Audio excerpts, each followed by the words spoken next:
My guest today is the retired Arkansas broadcasting legend, Mr. Craig O'Neill, a.k.a. Randy Hankins. He cannot not talk. You can tell he's used to being on the radio. I'm just enforcing and endorsing everything you say. There you go. After 50 years in the business, with the last 24 of those being at Little Rock's, Arkansas's THV 11, O'Neill officially signed off for the last time as news anchor on December the 29th, 2023. Before that is not all Craig is known for. Before TV, he had a successful radio career on KKYK, then B98.5, where he was famous for his prank phone calls and interrupting the interviewer. Having spent 2 decades as a fun-loving radio personality, many, including his wife, Jane, doubted his decision to move to TV. Would Craig be serious enough for the news hour? Doubters soon became believers. Starting as a sports reporter, he soon moved to the news desk. Craig has interviewed presidents and music icon Dolly Parton alike. He has danced on the Ellen DeGeneres show, announced Razorback football games, emceed more than 9,000 charity events, helping raise over $400 million in Arkansas. Bam! O'Neill got so many T-shirts from grateful Arkansas nonprofits that in 1998, in true Craig O'Neill jokester style, yes, he lined the Broadway bridge from Little Rock to North Little Rock and then some with his T-shirt collection. You are the only person that has ever mentioned that. Wow. Brilliant, Kerry. Go ahead. And she's only halfway through. His passion, I'm 2/3. His passion project and probably his retirement career is reading to grade school children through AR Kids Reads. Using his acting skills, infectious personality, and unforgettable voice, he hopes to ignite some lifetime readers. He also works with Hearts and Hooves, an organization that teaches children and adults with disabilities to ride and handle horses. At a time when we are all craving authenticity, it is time to get real and welcome to the table Arkansas's authentic, legendary broadcaster, Mr. Craig O'Neill. Yes. I thought you told me there was going to be a studio audience. That's in the future. That's the videographer over there. Yeah, there he is. Wow. That's Jonathan. We got one guy. Well, I'll take whatever I can get. There you go. How does it feel to be on the other side of the table? I'm interviewing you. Man, this is tough. You are. Yeah, you can't really shut tough. up. I can tell. Well, it's the problem is you got the mic. You got a mic. The mic in front of me says, use me. Hey, big boy, come on, let's go see what you got. And it's a strange mic. It's not one I'm used to. So it's going to be even more demanding. Oh. So I'm trying not to impress y'all. It's the mic in front of me. It's calling your name. How about that? Boy, there's the legendary voice. Your brother is an announcer. Does he have that legendary voice? My brother is in Montana, where the high yesterday was minus 20 degrees. I thought he worked in Hot Springs as an announcer. He did, but he moved to Montana when he started writing hot checks. So the checks were the hottest thing. Now it's the coldest thing. He's in Montana where the high was 20 below. That's Can terrible. you dig that? Is he an announcer like you? No, he's learning to play the violin and he's retired. making friends in Montana. He's older? He's younger. He's a year younger and a lot better looking. And he retired. Why Montana? I know we're not about him, but why Montana? Well, he chose Montana because it's rugged, it's picturesque, he's an outdoorsman. No, he's not. It's just so pretty. far, you've gotten 4 no's. That sounds like my interview with I hate it when I do that. I can think of a few. I can think of a few where it's just, a little. But he's in Libby, Montana. And it's impossible for me to talk to him without going, Libby, under the table. Anyway, like it, and he hates it. He hates it when I do that. All right, so. But I love it when you do it. Thank you. So has it sunk in you're retired? No, and I've heard from so many people that I've never been busier since I've been retired. And now I can understand why, because your brain is starting to fill in all the blanks and all the spaces on your calendar going, here's what you need to do. Here's what you need to do. Here's what you need to respond to that phone call. You need to go do that podcast. Boom. The next thing you know, you're busy. Is it home repairs? No. Are you kidding? Are you still volunteering everywhere? Oh, heck yeah. Oh, that's what it is. Everywhere. Everybody wants you to do everything. 9,000. I've had 4 board offerings to be on 4 different boards. Oh, I bet. And I've had to turn them all down. But Well, you have to pay to be on darn. boards a lot of times. well, on the other hand, Tyson Foods, if you need a board member, I'm yours because I've heard about how much you pay them. Oh, they pay. Yeah. Well, some boards you have to pay to be on. Yeah, but not Tyson. They pay you. I wonder about Walmart. They probably pay you. I bet right? you get paid a bunch Yeah. on Walmart. I bet you learn a lot being on boards like that. Mm-hmm. And Walmart, I could do your PA announcement. Oh, yeah. Attention shoppers, there's a special in our sporting goods office and department right now. We'll put together- Camo is half off. We'll put. Did you always know that you had a big voice? Yes. What age did you start sounding like a 10. baritone? Really? 10. Honestly. Uh-huh. And my mother would tell me to quiet down my whole life. Mhm. And those were a fact. Did you sing? I never sang. You and should I was have. often asked if I did. And You I'm have good the for natural resonance. Well, yeah. I do, and I'm good for 2 notes, and Yeah. then it just goes south. So your name is really Randy Hankins. It and is I in the asked you- church. Mhm. Okay. And I asked you if I could tell everybody that, but you changed it. Why did you change it? I didn't. In 1972, I was hired to go on KARN, and I was the nighttime disc jockey. And the man that hired me had already had jingle singers sing the name of the person he was going to hire for the nighttime shift. And it was a name of a guy that he knew in Seattle named Craig O'Neill. No way. And he didn't take the job? Huh? And the guy didn't take the job or something? No, it was not that. It was just that he needed a name. He didn't ask the guy, Craig O'Neill, that he worked with in Seattle, if he would come down to Little Rock. Instead, he just had the jingle singers sing Craig O'Neill. Weird. And whoever he hired was going to be Craig O'Neill. And besides that, he said, and I quote, "I can't have you named Hankins. That name sounds so country." Well. You never find him in New York. Yeah, right. Inside joke. But anyway, that name sounds too country. So I got the name Craig O'Neill. And that means that for the last 25, 30 years, this guy in Seattle's been in therapy. It's probably true. So you It's probably started, true. you went to, you met your wife in Jonesboro. You went to Jonesboro ASU. Did you play football? Because you called for the Razorbacks. No, but I did play football at Pulaski Heights Junior High You graduated from Central. and graduated from Central and was asked to play football at Central. Really? But I had a bad shoulder. So, but I was a really good fullback. I mean, really fantastic. The first 2 steps, I was the quickest young kid on the planet. It was the next 3 or 4 steps. It was a lot like singing. First 2 notes, First I'm 2. off. First 2 steps, I'm quick. But then All falls I had apart. a big booty my entire life, especially in junior high. So as a fullback, you could blow open the holes in the line, Mm-hmm. and John Cheatham could come right behind me and score and make 30-yard touchdown runs and get all city. And your shoulder threw a wrench and all that. Yeah, bad shoulder. Yeah, against West Side Junior High, which is no longer in existence. So you met your wife, and when I was getting ready for the show, I remembered that your wife Jane used to do this goofy character for crate deals or for somebody. Yes, Who for was freight it? sales. Freight sales. Freight sales, which is now Hank's Fine Furniture, the Really? late Hank Brown. And he hired her. He actually hired me, and I passed along the gig to Jane and Rhonda Atwood, who did those commercials with her.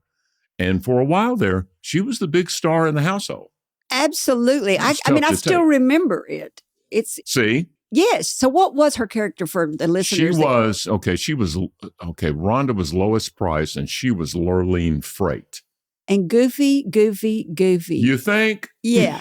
The names alone. I don't remember this at all. She played the Well, countryest. you weren't even born. Word. Okay. She played the countryest bumpkin you ever saw, Uh-huh. but it stuck in your, how those kind of Yeah, people yeah. stick in your Mhm. mind. And she did a great job of it. I was surprised to hear in college that you were in ROTC. Well, you had to go to ROTC Why? at ASU for the first 2 years. Really? Yes, I was part of it. Oh, For them to become what I understand was a land grant, they had to offer, or you had to take ROTC for the first 2 years. So back in 1968 and 69, I was in ROTC. I thought you wanted to be Vietnam or something. No. They tried to recruit me when I was about to go to my junior year at ASU, and I went, no, I can't. I'm You think sorry. they ought to still make kids do things like ROTC and service work? Well, there are colleges. Like, for instance, Hendrix has got a service program. It's not ROTC, not military oriented, but it's community oriented. That's and I good. love that. I do It's like too. a volunteer hour requirement or something, right? Yeah, something like that to get your degree. Okay. So you used to have a moniker, besides your Craig O'Neill moniker, you used to have a moniker called Lips. Mm-hmm. That came at Central. High I was school? called Lips At Central High School. Well, they actually put it on your T-shirts and everything. Oh, yeah. So I went with it. When I was in radio, everything from my past, Kerry, was just thrown into the mix. I was called Lips. So my characters would call me Lips, or anybody wanted to could call me Lips. I played football by myself when I was in elementary school, and that was thrown into everything. I was a Johnny Carson freak. That was part of it. So talk about your love of Johnny Carson. well, okay. How long is this podcast? 1 As long hour. as we need it to Oh, be. baby, we got the long version of the story. Okay, good. My parents divorced in 1962, and I go to live with the rest of our family with my grandparents. So my grandfather was the cook for the house, but he was also a former military, which means he guarded the pantry like it was Fort Knox. I'm a growing boy. I'm playing football. I want to eat. I want to snack. I would wait for him to go to bed at 10 o'clock and then would sneak into the pantry and get tuna fish, quietly open it, dump the tuna fish onto Wonder Bread. Oh, y'all. Yeah, that You've sounds never good. lived until you've had tuna fish right out of the can on that gushy Wonder Bread. Here's the problem, though. If you raid the pantry late at night, you've got to have something to watch. Oh, So yeah. I decided I'll watch this guy named Johnny Carson. He was so cool. He could speak to beautiful women. He dressed neatly. He was funny. Even when he wasn't funny, he made it funny. He smoked I was cigarettes on always- TV. Exactly. But I didn't want to smoke, but I did want to be like him. He was phenomenal. And the more I watched, the more I laughed, and the more I admired him. I forgot the tuna fish and the bread. This is what I wanted with my life. And in 1967, when I'm 16 years old, I decided I'm going to make the Johnny Carson life my blueprint for my career. What he did, I'm going to do.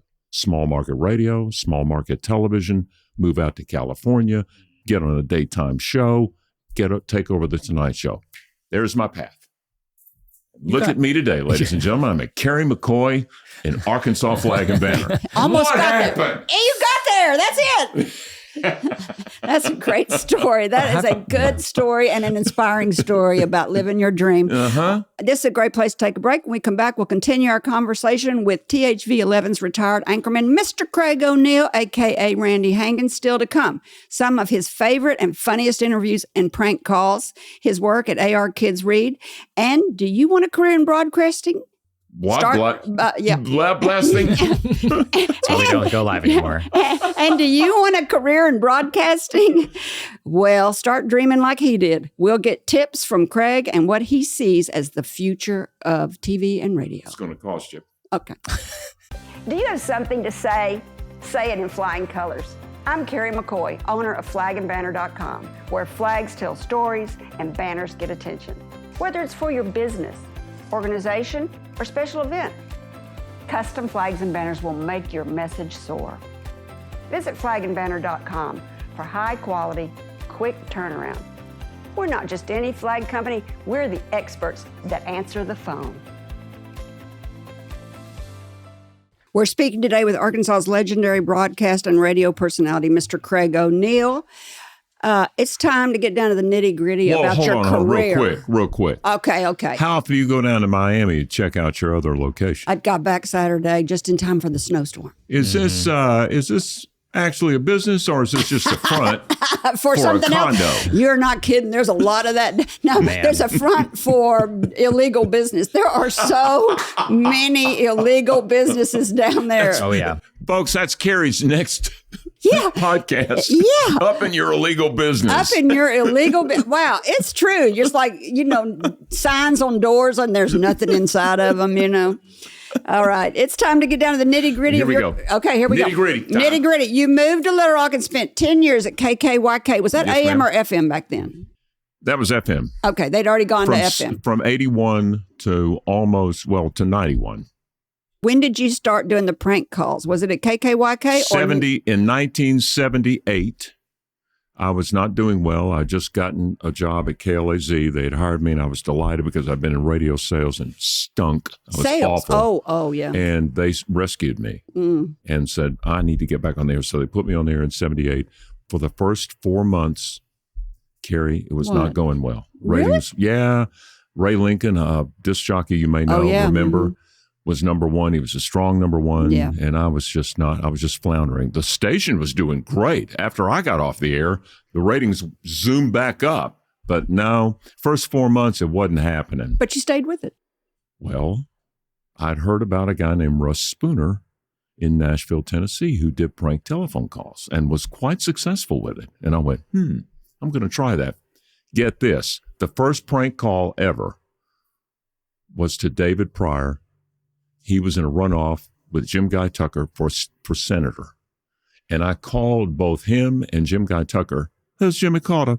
Hello, I want to call you both and wish you happy luck, good luck on your runoff. And I just want you to know I have a good luck charm, David. It's a bronze... Oh, no. Bronze frog. A bronze frog? I love this stuff. I'm just I don't remember what I said. But okay. anyway, that was, I wish I had gotten in touch with them, because you all back in 1978, there were no smartphones. You couldn't call the direct number. You had to go through You did get in touch with them, didn't you? No, I never did. Oh. I never did talk to them. But point being, both of them, I went ahead and aired it, even though they went nowhere. Sure. But I wanted to get on the air to set the stage for the next one. Which I got a good one. What's the next one? The next one was in about 10 days. I called the Union National Bank to purchase the bank. Excuse me, every time I said it was the bank. So I was an Arab wanting to purchase Union National Bank. And the woman I talked to was Southern and sweet. She was stewardess sweet. She goes, honey, I don't, you want to purchase the bunk? If you want my bunk bed? I want to purchase the bunk. The bunk. Oh, and you this mean is in the like bank. What, 1981 or something? Yeah, this was 1978. Oh my God. In June of 78. That is so and good. that started it. From that point on. So what happened? I ends up getting a middle manager who asked the magic question, how much are you willing to pay, Sheik? Sheik. $110 million. Is that cash? Yes, it is $110 million. Well, we last guessed that our latest estimate is we're over $200 million in assets, so I'm sorry, you're half price. Whatever it takes. But anyway, the point being, God. I was talking money. How do you ever get off the phone from something like that? Oh, I was talking Do you money. ever tell them?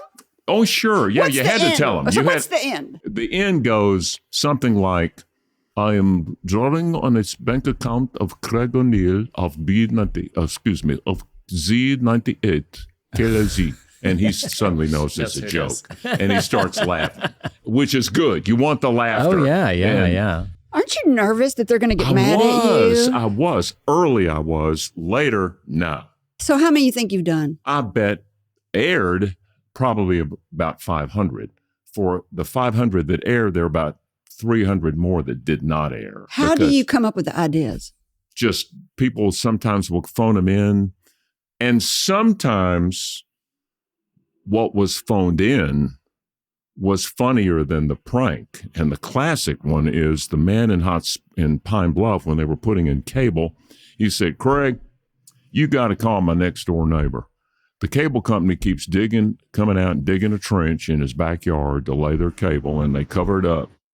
And my neighbor, the only way he can keep his dog from digging that cable up is if my neighbor pisses on the trench. Oh my. So at 10 o'clock at night, the neighbor would go out there and piss on him. Oh my God. I thought that so your so bizarre. So and the dog won't dig it up when he does that. So I call him as a company that wants his sample, urine sample, because we're going to make we were going to sprinkle it on where the cable companies go so the dogs won't dig it. So you called this guy up and said you wanted a piss sample from him. Oh, that is so good. But no, the setup was better than the call. Wild. Trust me. Yeah. So here's one I got for you that I loved. Here it is. Here's your script. You're going to read the red part. Oh no. I'm so worried. So, I think I know which one this is. This is a Texas prank call. Oh, yeah. You set the scene. All right. You'll read the red part. I'll read the red part. Yeah, tell everybody what you're doing, though. It's a good old boy. Well, we're about to play Texas on national TV. Mm-hmm. And so I decided to mess with Texas. Mm-hmm. Not all of your exes. Is it at War Memorial, though, right? It's at War Memorial. And you're calling Razorback games back then yet? Well, no, I wasn't then, no. But I did call the University of Texas and tell them that I'm the groundskeeper at War Memorial Stadium. I got to share with you. We got a boy here. There it is. Here it is. All right. So you have called the University of Texas Athletic Department pretending to be Gilbert McElroy, groundskeeper at War Memorial Stadium, and this is what. Hold it. You hear something weird? McElroy would be the name of a quarterback about 8 years later. At the University of Texas. Isn't that weird? Okay, I'm sorry. Here you go ahead. That's it. So now you've called this guy. What do you say? And I say, hey, we got a small problem up here. I just wanted to know how to handle it. Last night, our boy that marks the field on the turf down there, sun's going down, and it's getting real dark, and he's a student, and he's sleep deprived. So naturally, we don't want to have to turn the lights on to mark the field, and his deadline was last night. He didn't realize what he was doing, and what he did was he was putting y'all's name in the south end zone, and he added an extra S. And then the Texas Athletic Department official says, how do you mean?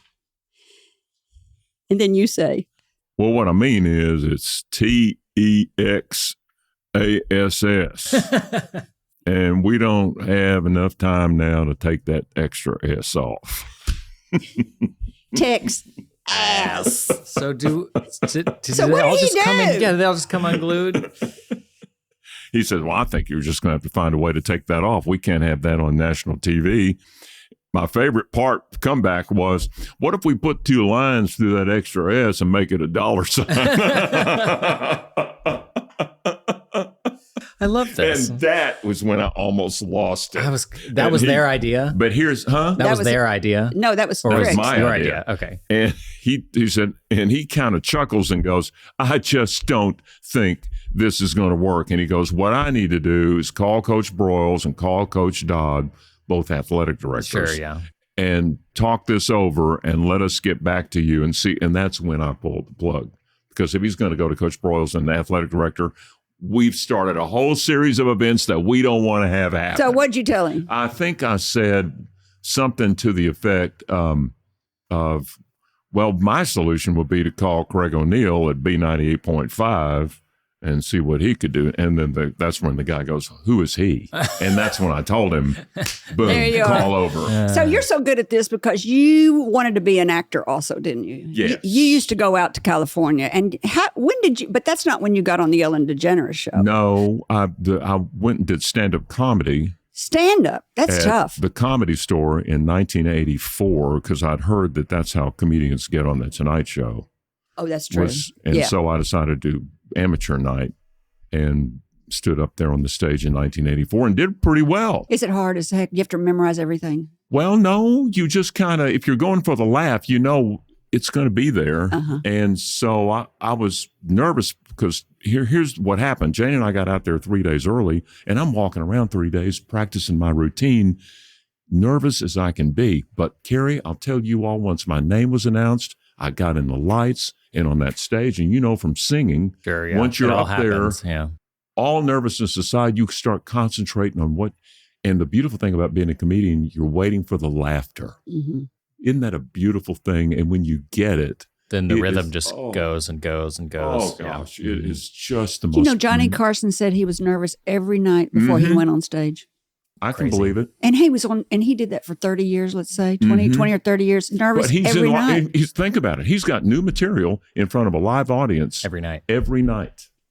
And there weren't teleprompters back then. No. Well, they had cue cards. Cue cards that he would read off those. So he'd get a little cue, and then you'd have to kind of ad-lib from there on. So he had to be smart to do that. Oh, my gosh. Do you think you could still do prank phone calls today in today's atmosphere? No. You get sued or something. No, caller ID. Oh, caller ID. If I meet the guy that invented caller ID, I'm going to let him have it. Yeah. He ruined a perfectly good career. Thank you, technology. Man. All right. Tell us how you got on the Ellen DeGeneres show. Well, okay. Or was that after you got on TV? That was after Channel 11. Okay, don't tell us yet. And I've been on Channel 11 for 5 years. Okay, don't tell us yet then, because we're going to go to break. When we come back, we're going to talk about your TV career. I want to do it now. I don't want to go on break. Too late. I'm running the show. And you just met a control freak. Which one? Which one are you talking about? Which are you talking about, me or you? When we come back, we'll continue our conversation with THV11's retired anchorman, Mr. Craig O'Neill, a.k.a. Randy Hankins. Still to come, Craig's big and risky move from radio to TV, his work at AR Kids Reads and Hearts for Hooves, and what he sees for the future of broadcasting. We'll be right back. Buying a flag isn't always easy. Luckily, ArkansasFlagAndBanner.com is here to help. Locally owned and operated for more than 40 years, our friendly and knowledgeable staff will help you find just what you're looking for. From flags, to banners, to decorations and more. Shop online or in-store. Come see us today. ArkansasFlagAndBanner.com. We're the experts. We're speaking today with Arkansas's retired legendary broadcaster from THV11, Arkansas's nonprofit hero and past radio personality, Mr. Craig O'Neill. If you're just turning in, you need to go back and listen to his prank phone calls. They're good. They're priceless. I don't know how you could even do anything like that today because, like he was saying, you can't do prank phone calls because they got caller ID now. All right. So now you've moved to TV. Here we go. It's 2000. It's January 1st, 2000. Nobody thought you should do it. Nobody. Your wife is like, no, nope. Craig, do not do it. Stupid. Why did you decide to do it? I just want to try something new. I'll go ahead and confess, since you're getting it out of me, Kerry, there's just something about being with you. It's like therapy. Did you love your mother? Well, my mother always gave me guilt issues. No. No, I had read a book called The Artist's Way, which I recommend for all creatives. Write and that down. It's by Julia Cameron. Okay, Artist's Way. Artist's Way. And this was in 1996. And it played on my consciousness for 4 years. Also playing on my consciousness was the fact that my radio show, the ratings were starting to suffer. Also playing on my consciousness was I was on TV on ESPN with Jerry McInnes on ESPN2 and doing television part-time with Jerry McInnes, who was the number one he was the number one person to provide programming to ESPN at the time. And it may still be that way. I don't know. And he was the head of Arkansas Game and Fish or something. No, he was the head of Jerry McInnes Outdoors, and he was just about 5 blocks from where you are right now.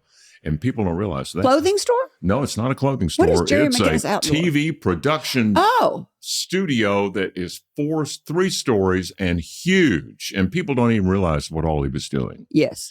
The bass tournaments that you see on television, those were him.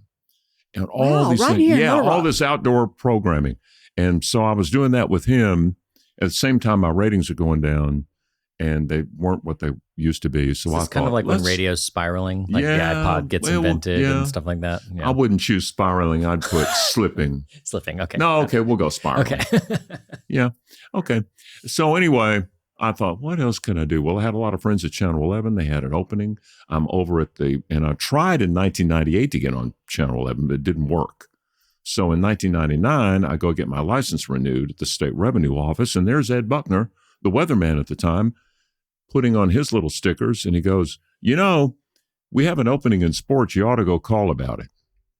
Boom. I go call Susan Newkirk, who's the general manager at Channel 11. Next thing you know, I'm hired.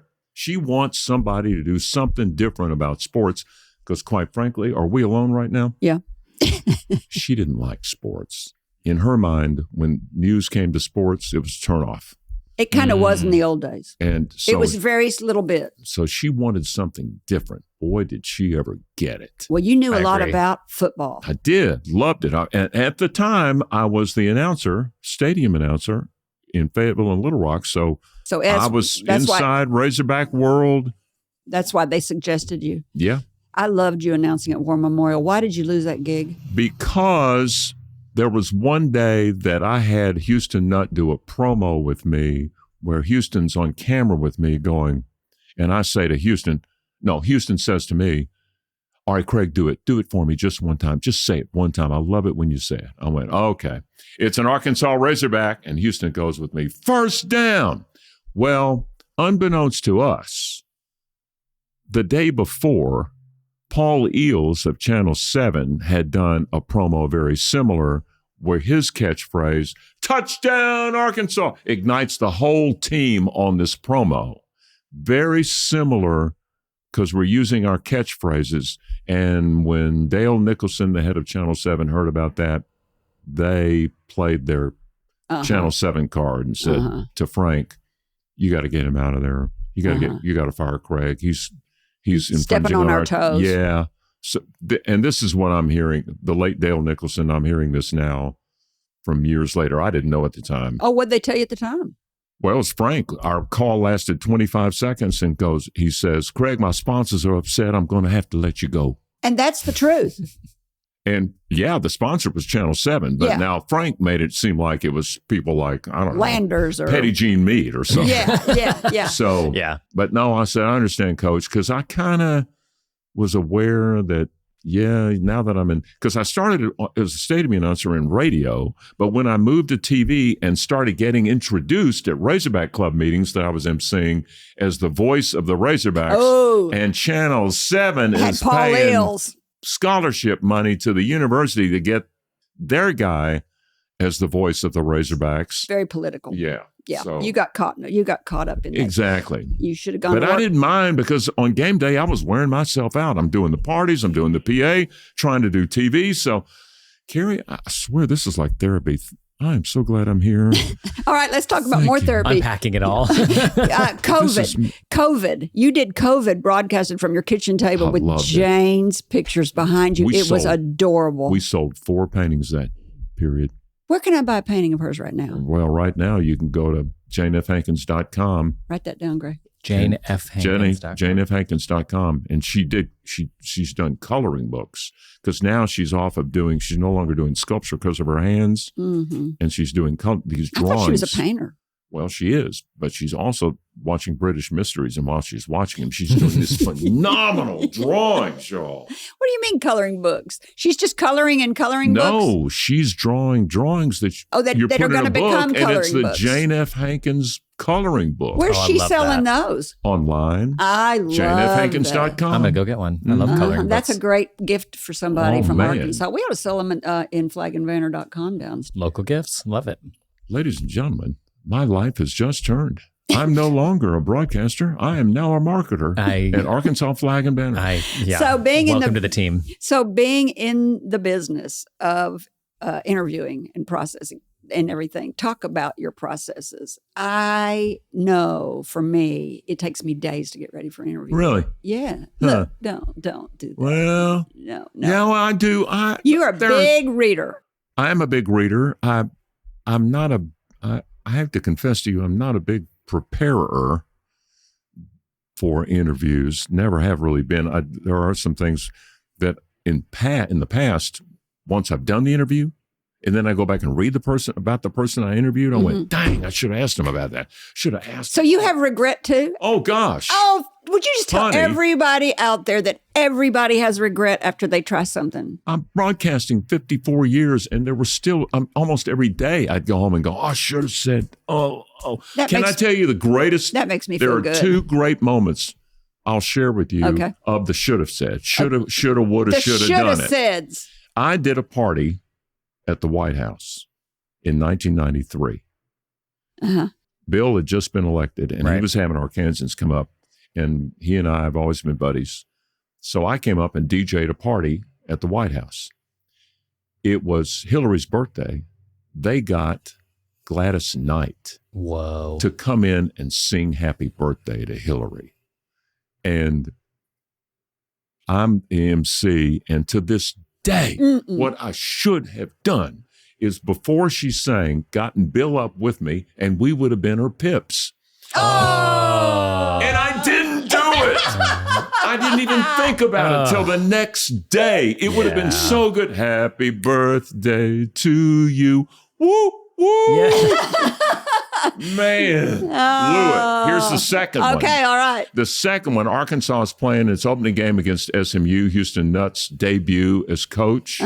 His first game as coach. In the second half, half the lights go out at War Memorial Stadium.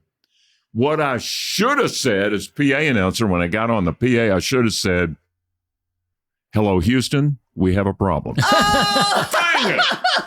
Dang it! So many missed opportunities. What was I thinking? I don't know. Now that one would eat at me. Oh my gosh. Both of those would have been huge. Houston, we have a problem. Would have been perfect. So is there one interview that sticks out in your mind that you didn't make? Dolly. Because my grandmother, I have to go back to the 50s. My grandmother had a beautiful home in Warren, Arkansas, big, broad front porch.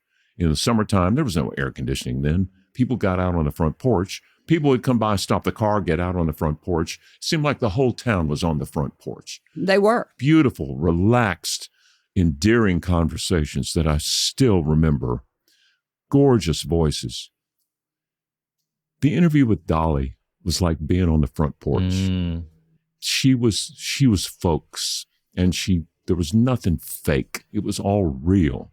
And some of the stories didn't quite go anywhere, or some things I'd ask or have fun with, she would grab and run with, but it didn't matter. It was so Was she in Little Rock? She was in Little Rock, and the reason she was here is because the Dolly Parton Imagination Library is now in every county in the state of Arkansas. Get this, y'all.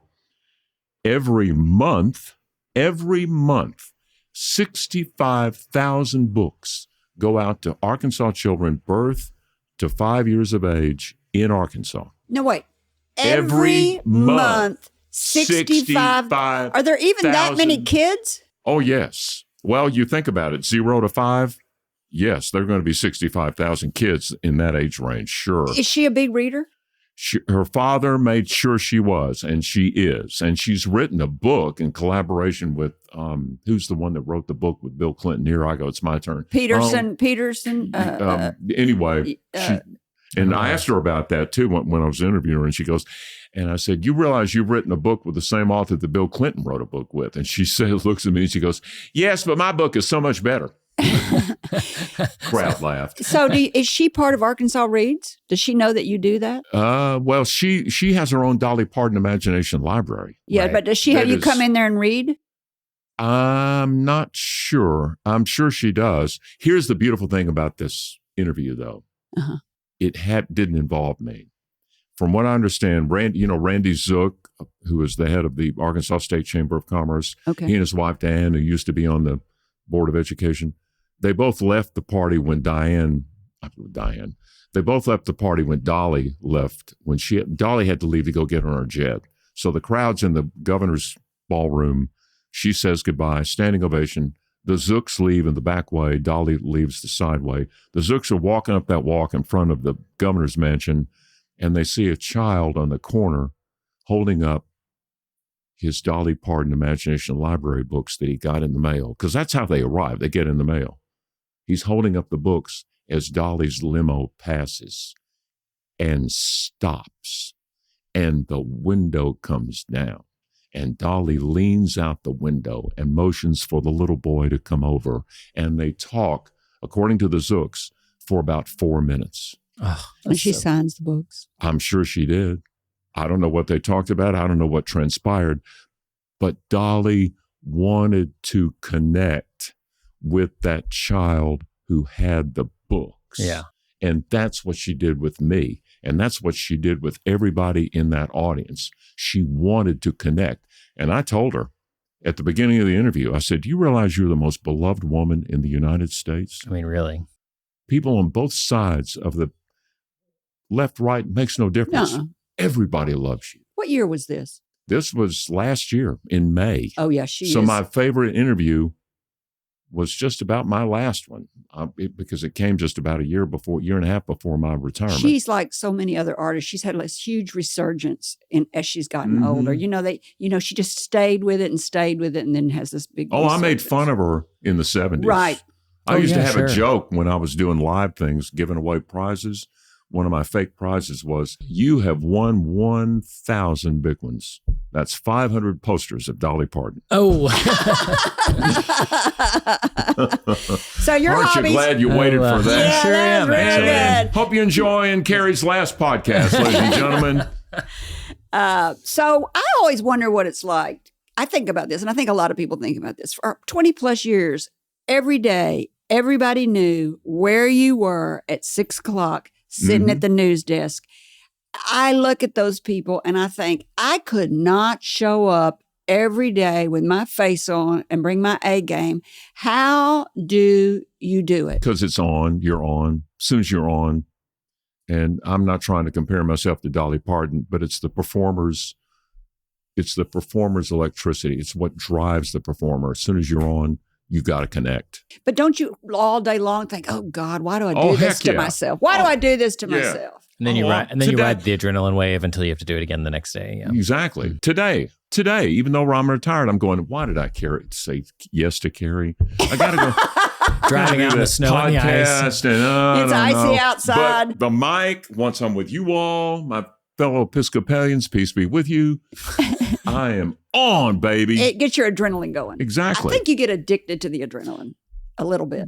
Probably. Mm-hmm. Yep. There's something going on chemically there. Also, psychologically, socially, you want to connect. Mm-hmm. We call that compensation.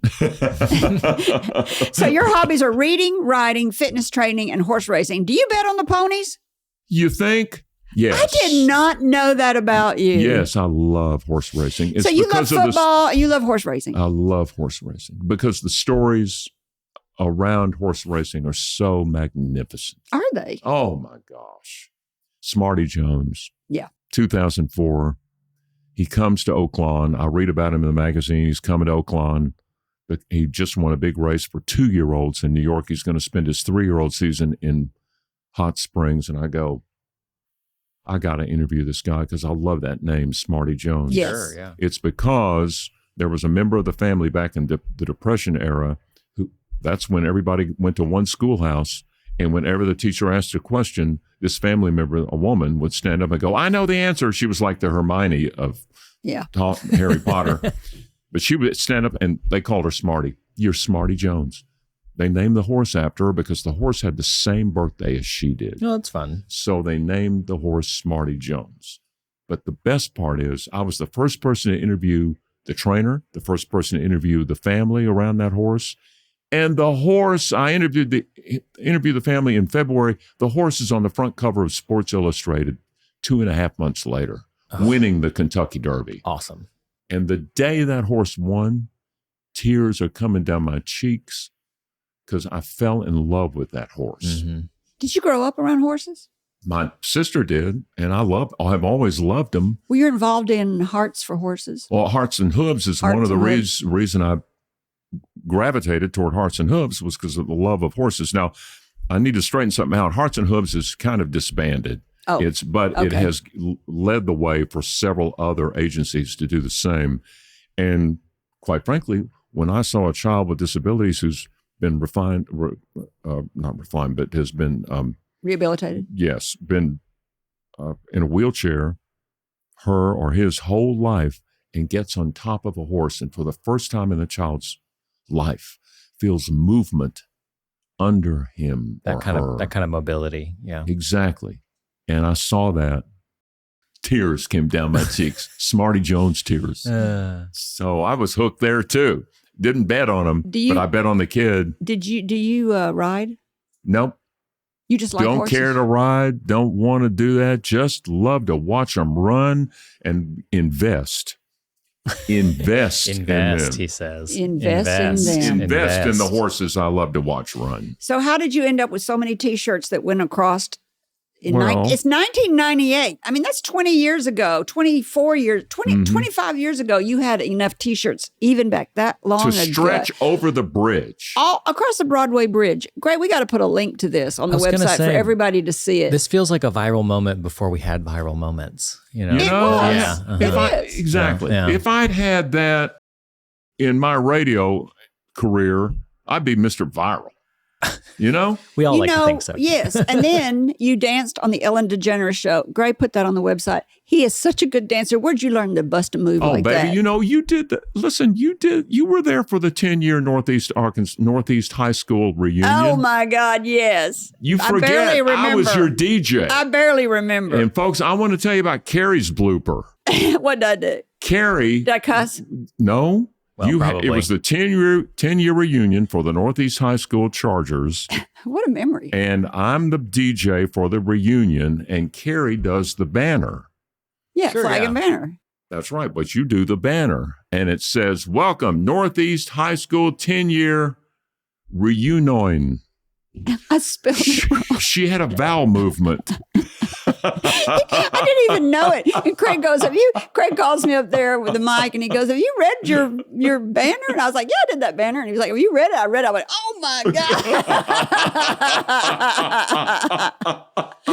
Craig, you don't drink a drop, do you? No, can't. Do you have the gene in the family or something? No, it's an Episcopal thing. Well, we drink at Episcopal things. I know we do, but in the 6th grade when I was Oh, you didn't then? when I was had been through the catechism, and so I go up to get confirmed, and there's Bishop Brown, very large man, imposing, got the big helmet on. He gives me the wine, and I take a huge gulp, too big a gulp.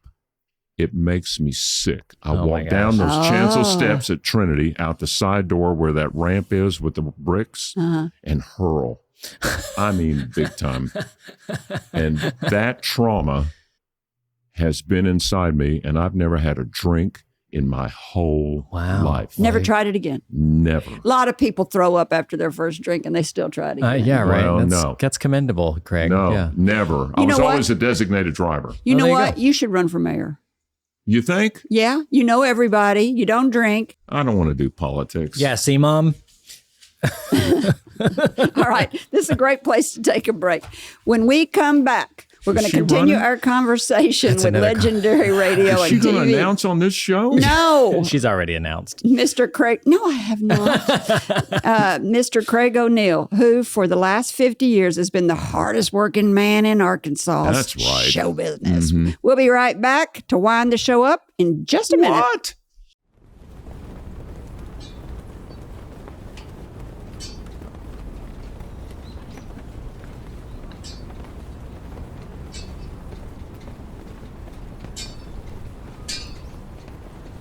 We're speaking today with Arkansas's legendary retired broadcaster and past radio personality, Mr. Craig O'Neill, whose given name is Randy Hankins, that was taken away from him because of a jingle in That's right. 1968 or sometime. No, 1972. I'll never forget it, Kerry. 1972. That's all right. Man, I have divulged so much on this podcast. That's what we're all about, man. Man.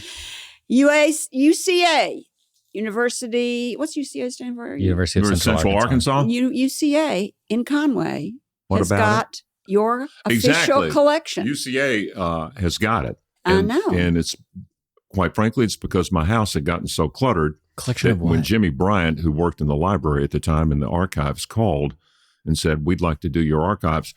Boom, you got it. He Did you said, give him we'll all send your- a truck down and we'll take everything. I went, yes, yes, yes, yes. Well, I thought about that. It was Jimmy Bryant who started College Hunks. What's Oh, that? really? What's that? Is the moving company? I'm lying. No, That no. was a joke. Oh, I don't even. Poor one. Yeah, I don't I was even like- get it. So, It's okay, Craig. You got Craig, you're when full I of them. saw in 1998 how many T-shirts you have, and I thought, how does he even get them in his house? Does he? I know. Where did they? To this day, I don't know where I got them all, but I had them all. I had them in garbage bags, in the drawers, in closets. So you're a hoarder. You think? I think so. You may be right. I've never been called that before. So I have noticed. Here on I have Business. noticed that a lot of artists are hoarders because everything has potential. Mm-hmm. Does your That's wife? very good. Yes, and Jane is too. Our house is.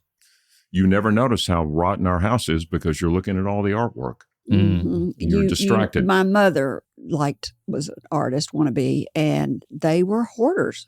See? Yeah. Mm-hmm. You could always maybe make something out of something. Right. And you don't want to throw it away. You might be able to come back to it someday. So that creative mind takes over and goes, don't throw it away. Mm-hmm. It's got potential still. I have to really work at it. And I've gotten good at getting rid of it. So you decided. I'll take your word for it, but I'm going to have to go over to your house to find out. Well, I have stuff in my attic as a result of her purging her attic. Yeah, I just really gave it to Call College Hunks. They'll help you.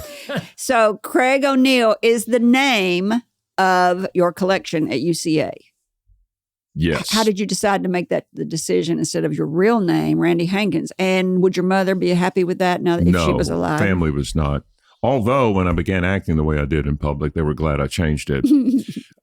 But I'd forgotten now why it went Craig O'Neill. I guess that was the performance name and everything's got I think Craig more O'Neill. people would probably know it. If you put Randy Hankins up, they'd be like, why did you have Randy Hankins collection? Exactly. You Randy know? who? Mm-hmm. Right. Who is that guy? Uh-huh. I don't know. So what do you think about the future of broadcasting? Well, it's technology, but here we are with a podcast. And in my day, if you broadcast, if I had a morning show back in the day, I only worried about Bob Robbins, Tommy Smith, maybe Ray Lincoln back in the early years, 2 or 3 people. If I'm doing a podcast, my competition now is about, last count, 2.4 million people. Mm-hmm. So technology has broadened the playing field. But now, that having been said, everybody's got their own little niche, like Up in Your Business, or crime is big on podcasts, and True crime. And so, Bob Robbins said when you went to TV, he was glad. He said he got rid of some of his competition. Oh, right. Well, Bob. Oh, what a man. Oh, my gosh. It was incredible. I would spend hours coming up with bits and stunts and pranks preparing for a show. And Bob would get on the next day and go, hi, darling, happy birthday. I want to say happy birthday to Kerry. I want to say happy birthday to her family. And she got a new dog. And thank you, veterans. That's right. Here's Travis Tritt. And thank you, veterans. That's right. And thank you, veterans. And God bless America. And that was it. That's it. That's exactly right. And you would get the ratings back and he would be huge. So I would always go every 4th of July and hand out flags with him at Sirius, wherever it was. I don't remember what it was, Sirius or whatever it was, that's what station it was at the time, but it was out on Colonel Glenn, and we'd stand out in the parking lot under a tent and hand out flags to people who drove by. He has girls so in love with him. He has groupies that would come by and just love on him. And he would just love on them back. Yeah. I was like, wild. I'd pay him to come love on me. Right. Wait a minute. Did I just endorse? Never mind. So what's changed about broadcasting? Remember when they used to have the balance? They used to have a balance in news. Rush Limbaugh changed all that. It's not that way anymore. You don't have to tell 2 sides of anything. In 1934, Hitler was growing in popularity in Nazi Germany.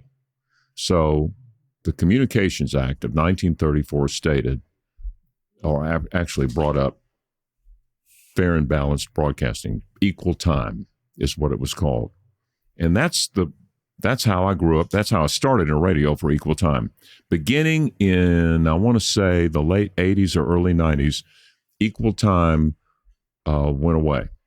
And cropping up at that time was Rush Limbaugh, who then began to well, as you know, put out there the conservative viewpoint of the United States in actually fun terms, in a fun way, but in the process, he began to slant everything toward the conservative viewpoint.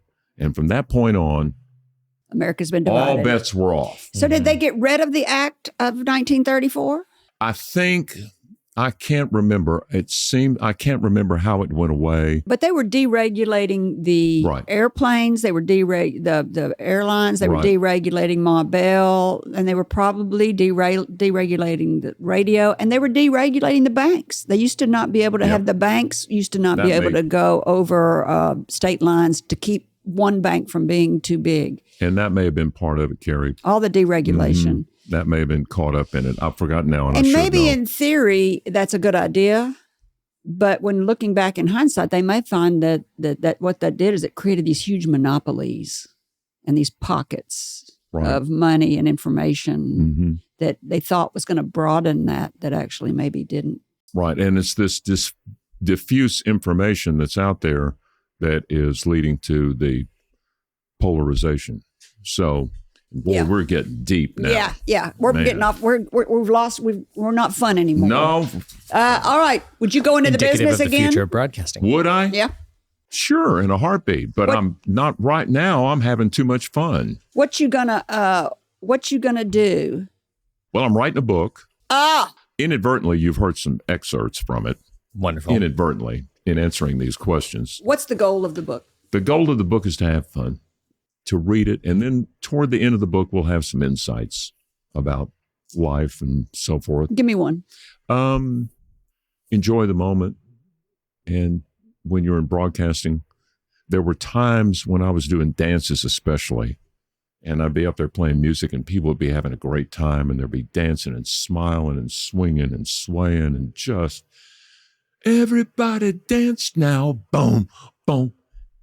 I would like to say the Northeast High School reunion was part of these, but I don't remember that. But nonetheless, a thought would occur to me, there is no place I'd rather be than where I am right now.